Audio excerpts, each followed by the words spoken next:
और अब खबरें देवभूमि की। मुख्यमंत्री पुष्कर सिंह धामी ने ट्वीट किया है और ट्वीट कर उन्होंने कांग्रेस अध्यक्ष के बयान पर पलटवार किया। उन्होंने लिखा कि कांग्रेस अध्यक्ष द्वारा भारत के यशस्वी प्रधानमंत्री श्री नरेंद्र मोदी जी के बारे में बोला गया अपशब्द परिवारवाद और अहंकार से ग्रसित पार्टी की विचारधारा को परिलक्षित करता है। यह निश्चित रूप से बार बार जनता द्वारा नकारे जाने से उत्पन्न बौखलाहट है। और मुख्यमंत्री पुष्कर सिंह धामी का कुमाऊं दौरा है। शनिवार को काशीपुर और नैनीताल के दौरे पर रहेंगे मुख्यमंत्री पुष्कर सिंह धामी। कल रात्रि विश्राम नैनीताल में करेंगे और इस दौरान कई कार्यक्रमों में वो शामिल रहेंगे। तो शनिवार को काशीपुर और नैनीताल के दौरे पर रहेंगे मुख्यमंत्री पुष्कर सिंह धामी और कल रात्रि विश्राम वो नैनीताल में करेंगे। तो मुख्यमंत्री पुष्कर सिंह धामी अलग अलग जिलों का दौरा कर रहे हैं, समीक्षाएं कर रहे हैं, अलग अलग कार्यक्रमों में शामिल हो रहे हैं। प्रदेश को कैसे और बेहतर रास्ते पे आगे ले जाया जाए, कैसे पर्यटन के क्षेत्र में और तरक्की की जाए, कैसे चारधाम यात्रा को बेहतर किया जाए, हर क्षेत्र में उनका ध्यान है और कोशिश ये कि कैसे उत्तराखंड को प्रगति के पथ पे आगे लेकर जाया जाए। शनिवार को यानी कल काशीपुर और नैनीताल के दौरे पर रहेंगे मुख्यमंत्री पुष्कर सिंह धामी। कल रात्रि विश्राम भी वो नैनीताल में ही करेंगे।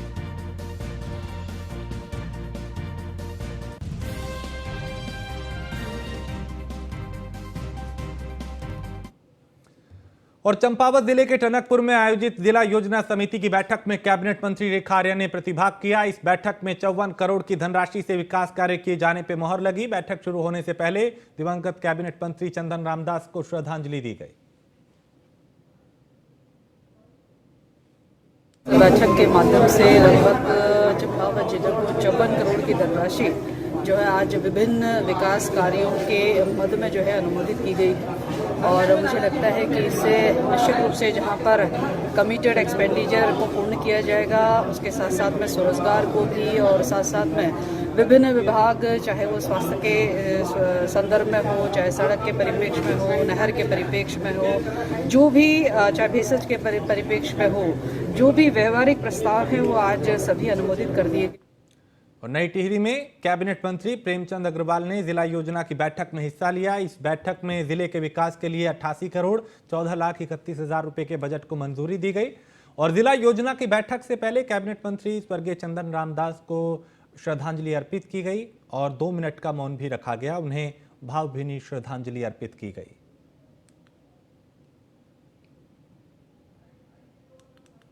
बैठक हम लोगों ने की है तो जो 34 मद हमारे थे जिसमें 88 करोड़ 14,31,000 का परिव्यय यहाँ पे सभी सदन के माननीय सदस्यों, माननीय विधायकगणों के और तमाम अधिकारियों के समक्ष पारित हुए हैं।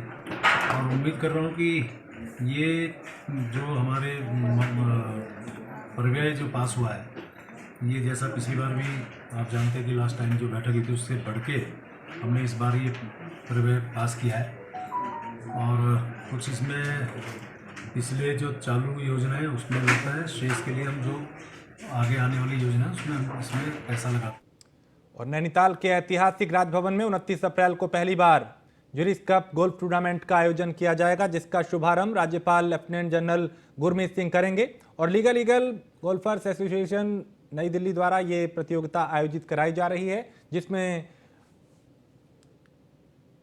कई लोग शामिल होंगे। और शनिवार सुबह 11 बजे से शुरू होने वाली ज्यूरिस कप प्रतियोगिता में करीब 28 गोल्फर्स प्रतिभाग करेंगे और 4 बजे प्रतियोगिता का समापन कर विजेताओं को पुरस्कार वितरण किए जाएंगे।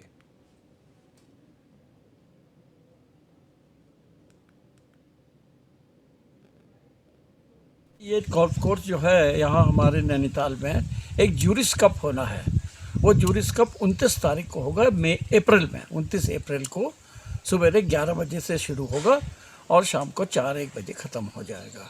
इसमें करीब 28 गोल्फर्स पार्ट लेंगे और जिसमें से काफ़ी लोग जो हैं वो दिल्ली हाई कोर्ट और सुप्रीम कोर्ट के लॉयर्स हैं और कुछ जजेस हैं। उद्घाटन सत्र पर कौन आ रहे हैं? उद्घाटन जो है वो माननीय राज्यपाल जनरल गुरमीत सिंह करेंगे, वो भी आ रहे हैं इसके लिए। और जब प्राइज डिस्ट्रीब्यूशन भी वही करेंगे। किस तरह से खेल होना है? ये खेल खेल का जैसे दो किस्म के खेल होते हैं, एक स्ट्रोक प्ले होता है और एक दूसरा प्ले होता है स्टेबल फोर्ट जिसको बोलते हैं। तो हम स्टेबल फोर्ट के तहत इसको करें। और बीजेपी मुख्यालय में शुक्रवार को एक शोक सभा का आयोजन किया गया, जिसमें स्वर्गीय कैबिनेट मंत्री चंदन रामदास को श्रद्धांजलि दी गई।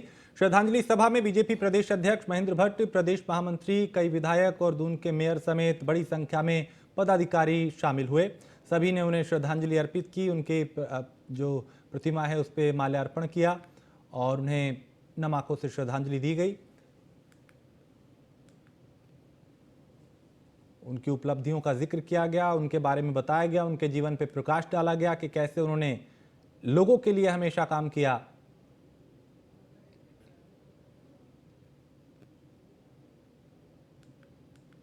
हमारे बहुत वरिष्ठ कार्यकर्ता थे, प्रदेश सरकार में मंत्री थे और जो विभाग उनको दो दिए गए, चाहे परिवहन का विभाग हो, समाज कल्याण का विभाग हो, दोनों विभागों ने प्राकृतिक रूप से और अकाल्पनिक प्रगति प्राप्त की।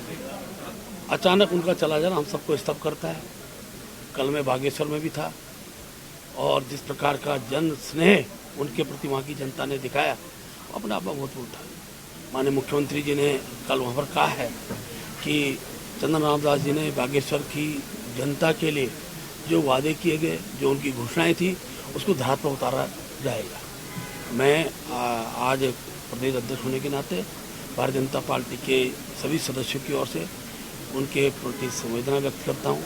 हम श्रद्धांजलि देते हैं और उनके परिवार भगवान इस दुख की घड़ी को सहने की शक्ति प्रदान करें, ऐसी हम ईश्वर से प्रार्थना करते हैं। आज संपूर्ण जनपद के अंदर प्रत्येक मंडल में अपने मंत्री जी के प्रति हमारे कार्यकर्ताओं द्वारा। और शुक्रवार का दिन नैनीताल हाईकोर्ट के लिए काफी खास रहा। उत्तराखंड उच्च न्यायालय में आज 3 न्यायाधीशों का शपथ ग्रहण हुआ। शपथ के बाद उच्च न्यायालय में न्यायाधीशों की संख्या बढ़कर 8 हो गई है। मुख्य न्यायाधीश विपिन सांघी ने तीनों नए जजों को पद और गोपनीयता की शपथ दिलाई। नवनियुक्त न्यायाधीश में आज से ही कार्यभार संभाल लिया है। मुख्य न्यायाधीश विपिन सांघी ने न्यायमूर्ति मनोज कुमार तिवारी, न्यायमूर्ति शरद शर्मा और न्यायमूर्ति रविंद्र मैठाणी और न्यायमूर्ति आलोक कुमार वर्मा की मौजूदगी में वरिष्ठ अधिवक्ता राकेश थपलियाल, पंकज पुरोहित और रजिस्ट्रार जनरल विवेक शर्मा भारती को शपथ दिलवाई। नियुक्तियों से जो है नेचुरली कोर्ट की संख्या बढ़ेगी और डिस्पोजल ज्यादा होगा, केसेस ज्यादा डिस्पोज ऑफ होंगे, तो सबके हित में है, लिटिगेंट्स के भी और राज्य के हित में भी, दोनों के। जो जज बने हैं वो यहीं के हैं और यहीं उन्होंने प्रैक्टिस करी, यहाँ के भूगोल को जानते हैं सब। कितना फायदेमंद होगा? फायदेमंद होता है, जानकारियां हैं उनको इस राज्य के बारे में जो है, इसलिए काफी जो है वो महत्वपूर्ण है। और उत्तराखंड वक्फ बोर्ड के चेयरमैन शादाब शम्स ने अपनी जान के खतरे को देखते हुए सरकार को पत्र लिखते हुए सुरक्षा बढ़ाए जाने की मांग की है। उन्होंने कहा कि माफियाओं के साथ उनकी लड़ाई जारी है। ऐसे में मानकों के अनुसार दूसरे राज्यों में दी जाने वाली वक्फ बोर्ड चेयरमैन को सिक्योरिटी के अनुसार ही उत्तराखंड में भी सुरक्षा प्रदान की जाए, जिससे उन्हें जान माल का नुकसान ना हो। मैंने आग्रह किया है माननीय मुख्यमंत्री जी से कि जो बाकी प्रदेशों में सुरक्षा वक्फ बोर्ड चेयरमैन को दी जाती है, हमें भी मिलनी चाहिए, क्योंकि माफियाओं से झगड़ा है। उनकी आड़ में ऐसा ना हो कि बाद में फिर इंतजार करते रह जाए। तो जो अगर बाकी जगह होता है, यहाँ भी मिलना चाहिए। मैं ऐसी उम्मीद करता हूँ कि जल्दी माननीय मुख्यमंत्री जी। और नवंबर में उत्तराखंड में 9 नगर निगम, 43 नगर पालिका परिषद और 50 नगर पंचायतों में चुनाव होना है। और इससे पहले सभी निकायों में ओबीसी सर्वेक्षण का काम एकल सदस्यीय समर्पित आयोग के निर्देश पर किया जा रहा है। ऐसी भी तमाम जानकारियां हैं कि उत्तराखंड में चल रहे निकायों के ओबीसी सर्वेक्षण में बड़े पैमाने पे घपला भी सामने आया है, जिस वजह से नवंबर में संभावित निकाय चुनाव पे संकट पैदा हो गया है। और ऐसी भी तमाम चर्चाएं हैं कि एकल सदस्यीय आयोग के अध्यक्ष ने सख्त नाराजगी जताते हुए अपर मुख्य सचिव को इस बाबत चिट्ठी भी भेजी है, जिसमें उन्होंने सर्वेक्षण की गड़बड़ियों और सुस्त रफ्तार को लेकर नाराजगी जाहिर की है। इस बात का जिक्र किया है। हालांकि राज्य निर्वाचन आयोग बीती 12 अप्रैल को शासन से सभी निकायों के परिसीमन को लेकर डिटेल रिपोर्ट के लिए पत्र भी लिख चुका है, लेकिन राज्य सरकार या फिर शासन की तरफ से इस पर अभी कोई जवाब नहीं आ पाया, जिसको लेकर निर्वाचन आयोग से जुड़े शीर्ष अधिकारी भी मीडिया डोमेन में कुछ बोलने पर कन्नी काटते नजर आए। वहीं निकाय चुनाव में हो रही लेट लतीफी को लेकर अब बीजेपी कांग्रेस भी आमने सामने नजर आ रहे हैं। कांग्रेस पार्टी तो बहुत लंबे समय से ये बात कह रही कि सरकार जो निकाय चुनाव है उनको टालना चाहती है और उस पर सरकार गंभीर नहीं है। लोग लगातार 3 साल से जो है नगर निकाय चुनाव की तैयारियां कर रहे हैं और जो चुनाव की तैयारियां होती, चुनाव आयोग के द्वारा जो ओबीसी आरक्षण का मामला है और अन्य जो आरक्षण है वो निर्धारित होने हैं। ओबीसी के विषय पर भी अभी समय है, सरकार और कर्मचारी अधिकारी उसका अध्ययन कर रहे हैं। जहां कोई समस्या है, दिक्कत है, उसको ठीक करने का काम करेंगे और अभी समय है। अभी आप ये नहीं कह सकते कि चुनाव टल रहे हैं या चुनाव पीछे जा रहे हैं। ओबीसी सर्वे के बहाने निकाय चुनाव टालने का षड्यंत्र कर रही है। सरकार ये समझ रही है कि उसकी 6 साल की नाकामियों का असर इस समय निकाय चुनाव में उन्हें हार के रूप में देखना पड़ेगा। इसलिए राज्य सरकार ने अपने ओबीसी सर्वे के एक सदस्य आयोग के सदस्य सचिव ओंकार सिंह के माध्यम से एक रिपोर्ट शासन में जमा करो। और उत्तराखंड में चारधाम यात्रा के आरंभ के साथ ही आईटीबीपी द्वारा श्री बद्रीनाथ धाम और इसके आसपास स्वच्छता बनाए रखने में महत्वपूर्ण योगदान दिया जा रहा है। आईटीबीपी के जवानों द्वारा बद्रीनाथ मंदिर के निकट पहाड़ी व जल स्रोत को स्वच्छ रखने के लिए अभियान चलाया गया और आईटीबीपी का यह अभियान निरंतर जारी रहेगा। प्रशासन ने भी आईटीबीपी के जवानों के इस अभियान की प्रशंसा की है। इससे चारधाम यात्रा पे आने वाले श्रद्धालुओं, स्थानीय लोगों को धाम और चारधाम यात्रा मार्ग पे स्वच्छता बनाए रखने की प्रेरणा मिलेगी। वहीं मुख्यमंत्री पुष्कर सिंह धामी ने भी आईटीबीपी के जवानों को श्री बद्रीनाथ धाम में स्वच्छता अभियान संचालित करने के लिए बधाई एवं शुभकामनाएं दी हैं।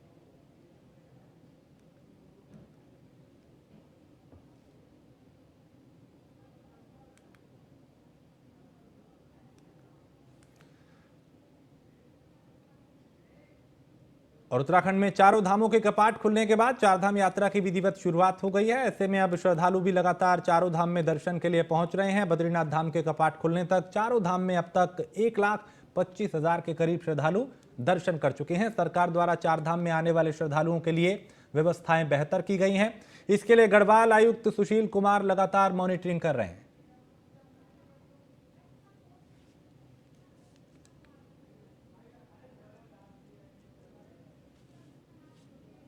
चारों धामों के चारधाम यात्रा 2023 में कपाट खुल चुके हैं और यात्रा सुचारू ढंग से प्रारंभ हो चुकी है। वर्तमान में यदि मैं बताऊं कि कल तक लगभग 1,25,000 श्रद्धालु चारों धामों में दर्शन कर चुके हैं अभी तक। पिछले दिनों में केदारनाथ जी में और यमुनोत्री में मौसम की भी दृष्टिगत परेशानियां रही हैं, बर्फबारी हुई है, लेकिन उसके उपरांत भी यात्रा द्रुत गति से इस समय चल रही है और चारों धामों में जो व्यवस्थाएं हैं वो सभी व्यवस्थाएं बना ली गई हैं और जो भी सुधार हो सकता है यात्रियों से फीडबैक लेके वो। और देश भर से चारधाम यात्रा 2023 में आने वाले श्रद्धालुओं को स्वास्थ्य गाइडलाइन और जानकारी हासिल करने में अब दिक्कतें नहीं आएंगी। इसके लिए हिंदी और अंग्रेजी के अलावा स्थानीय भाषाओं में भी जानकारी दी जाएगी। एसओपी जारी इसके लिए की गई है। सचिव स्वास्थ्य डॉक्टर राजेश कुमार का कहना है कि जन जन तक स्थानीय भाषा में चारधाम यात्रा की हर छोटी बड़ी जानकारी जाएगी और स्वास्थ्य से संबंधित है उसके लिए इसी दिशा में आगे बढ़ा जा रहा है। इसी दिशा में ये प्रयास है ताकि लोगों तक सही जानकारी सही वक्त पे और सही भाषा में, स्थानीय भाषा में उन तक पहुंच पाए।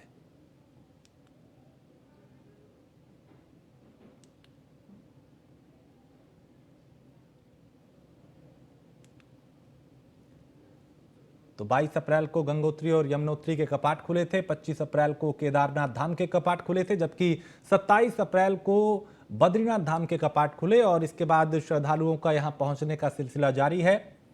उसको लेकर इंतजाम भी बेहतर किए गए हैं। चारधाम यात्रा पूरे देश में जितने भी हमारे पिलग्रिम्स हैं, यात्रीगण हैं, पूरे देश से आते हैं और कभी कभार ये देखने को मिला है कि जो भी हम गाइडलाइंस जारी करते हैं, हेल्थ रिलेटेड एसओपीज जारी करते हैं, कभी कभार इंफॉर्मेशन का अभाव रहता है क्योंकि वो उनके लोकल लैंग्वेज में नहीं रहता। तो इसी के मद्देनजर इस बार हेल्थ डिपार्टमेंट ने ये पहल की है कि अभी फिलहाल हम लोग 7 लैंग्वेजेस में एसओपीज हम लोग जारी कर रहे हैं। अभी 7 और भाषा जैसे बंगाली, गुजराती, तमिल, तेलुगु, मलयालम, कन्नड़, और एक दो और भाषाओं में भी हम लोग अभी जारी कर रहे हैं। और चारधाम यात्रियों को मौसम की बेरुखी का सामना करना पड़ सकता है। मौसम विभाग ने बारिश और बर्फबारी की संभावना को देखते हुए येलो और ऑरेंज अलर्ट जारी किया है। साथ ही यात्रियों से सतर्क रहने की अपील की है।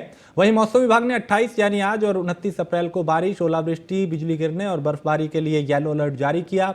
साथ ही 30 अप्रैल और 1 मई को ऑरेंज अलर्ट जारी किया है। बता दें कि बीते दिन बद्रीनाथ धाम में बदरा जमकर बरसे और इसके चलते लोगों को कई तरह की दिक्कतों का सामना भी करना पड़ा। तो चारधाम यात्री कृपया ध्यान दें इस पे, क्योंकि तीर्थयात्रियों की मुश्किलें इसके चलते, बदलते मौसम के चलते बढ़ सकती हैं।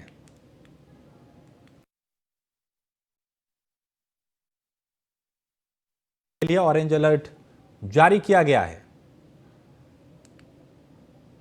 जो उत्तराखंड के आंतरिक जनपद है, इनमें जो है अगले 4-5 दिनों तक जो है वर्षा और बर्फबारी मिलने की संभावना है। तो जो बर्फबारी की वजह से जो है खास करके उत्तरकाशी, रुद्रप्रयाग, चमोली, पिथौरागढ़, बागेश्वर जनपद है, तो उसकी वजह से हो सकता है कि जो एवलांच प्रोन एरियाज़ हैं वहाँ पे कुछ दिक्कतें आ सकें। तो अगर कोई यात्री हैं या माउंटेनियर्स हैं, ट्रैकिंग कर रहे हैं, तो उनको जो है सतर्कता बरतनी चाहिए कि एवलांच प्रोन एरियाज़ में ना जाएँ। और ये एक्टिविटी जो है आगे जो है 4-5 दिन तक पहाड़ों में खास करके चलने वाली है।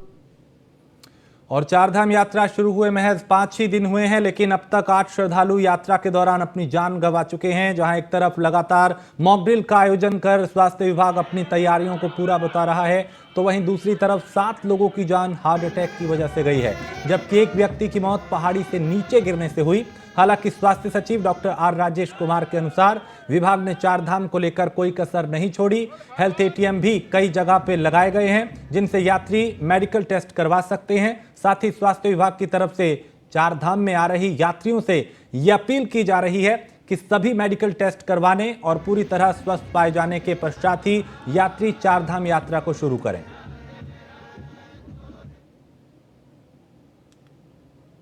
यात्रियों की सुविधा के लिए पूरे समस्त चारधाम यात्रा रूट में हमने 50 हेल्थ एटीएम्स लगाए हैं।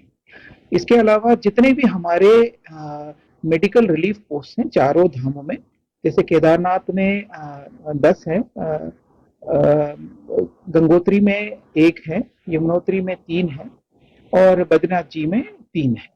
तो इन सभी जगहों पे हमारे point of care testing devices हैं और ये डिवाइस 28 किस्म के टेस्ट करता है, जैसे टेम्परेचर, पल्स, बीपी, ईसीजी इत्यादि। इससे यात्री को अपनी जो वास्तविक हेल्थ स्टेटस है वो अवगत होते हैं। और इन सभी एमआरपीज में हमने डॉक्टर्स, पैरामेडिक्स, नर्सेस इत्यादि पोस्ट किए। और मुख्यमंत्री पुष्कर सिंह धामी ने सड़क दुर्घटनाओं में कमी लाने के लिए चारधाम मोटर मार्ग पे चिन्हित 77 अति संवेदनशील स्थलों पे क्रैश बैरियर लगाने के निर्देश दिए थे, जिसमें उत्तरकाशी, चमोली, पौड़ी जिले शामिल हैं, जिस पर ट्रैफिक पुलिस गंभीरता से काम कर रही है। यातायात निदेशक मुख्तार मोहसिन ने जानकारी देते हुए बताया कि दुर्घटना संभावित अति संवेदनशील मार्गों को चिन्हित किया गया है और वहां क्रैश बैरियर लगाए जा रहे हैं। साथ ही जो क्रैश बैरियर डैमेज हुए हैं उनको भी ठीक कराया जा रहा है, ताकि सड़क दुर्घटनाओं में कमी आए, सड़क दुर्घटनाओं को रोका जा सके। ब्लैक स्पॉट और दुर्घटना संभावित क्षेत्र, इन सब जगहों को आइडेंटिफाई किया हुआ है और जो कॉशनरी बोर्ड्स हैं, क्रैश बैरियर लगाने का काम है या उनके रिपेयर का काम है, वो सब काम हम काम कर रहे हैं और दूसरे विभाग के सहायता से भी वहाँ पे हम लोग काम कर रहे हैं। इसके अलावा मैन पावर को भी डिप्लॉय किया गया है, कैमरे वगैरह भी लगाएंगे हैं, ताकि इस तरीके की कोई अगर सड़क दुर्घटना हो तो एक तो सड़क दुर्घटना को बचाया जा सके, अगर सड़क दुर्घटना हो जाती हो तो वहाँ पे सर्च एंड रेस्क्यू का काम। और लक्सर तहसील के धर्मपुर गांव के एक प्राथमिक विद्यालय में 30 बच्चों का मिड डे मील आधा किलो दाल और 10 किलो चावल पर निर्भर है। जब इस मामले का पता गांव के ग्रामीणों और जनप्रतिनिधियों को हुआ तो उनके द्वारा भी कार्रवाई की मांग की गई। ग्रामीणों ने चेतावनी दी है कि अगर इस मामले में कार्रवाई नहीं हुई तो वो सरकारी दफ्तरों पर धरना प्रदर्शन करेंगे।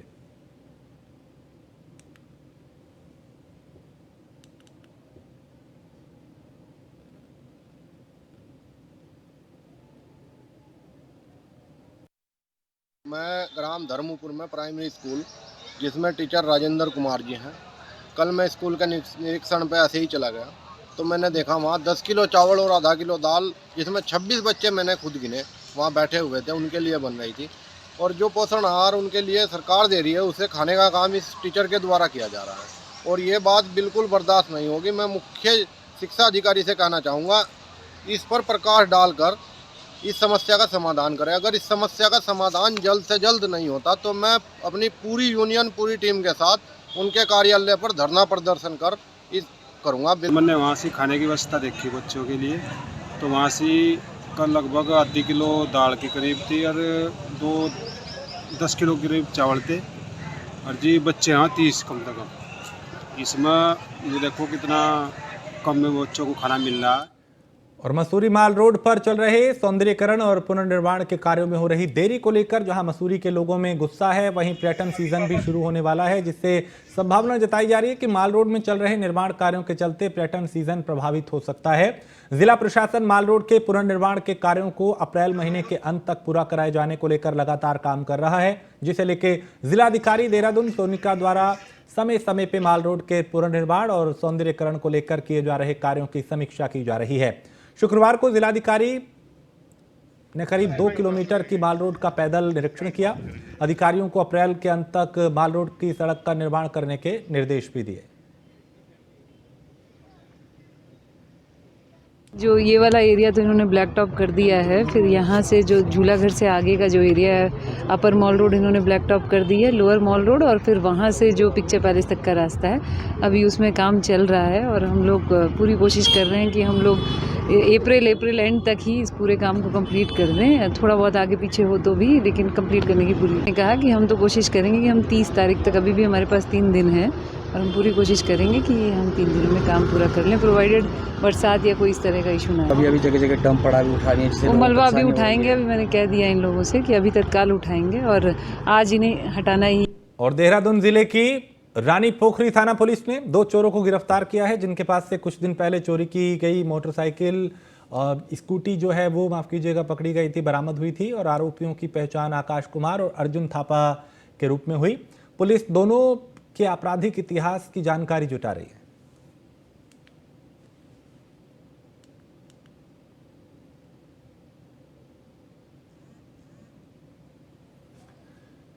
और लक्सर स्वास्थ्य विभाग ने कोरोना के बढ़ते मामलों को देखते हुए अपनी मुस्तैदी बढ़ा दी है। सामुदायिक स्वास्थ्य केंद्र के चिकित्सा अधीक्षक डॉक्टर नलिंदा असवाल के मुताबिक फिलहाल 2 सैंपलिंग साइट संचालित की जा रही हैं, जिनमें से एक सामुदायिक स्वास्थ्य केंद्र तो दूसरी पुराने ब्लॉक परिसर में ही है।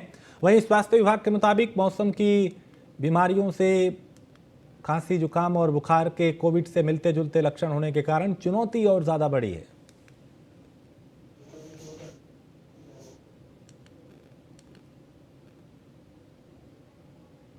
प्रेजेंट हमारी सैंपलिंग साइट 2 है, एक हमारे अस्पताल में की जा रही है, दूसरी हमारे जो ब्लॉक लेवल में जहाँ कोविड हमने पहले से करा था वहीं पे की जा रही है।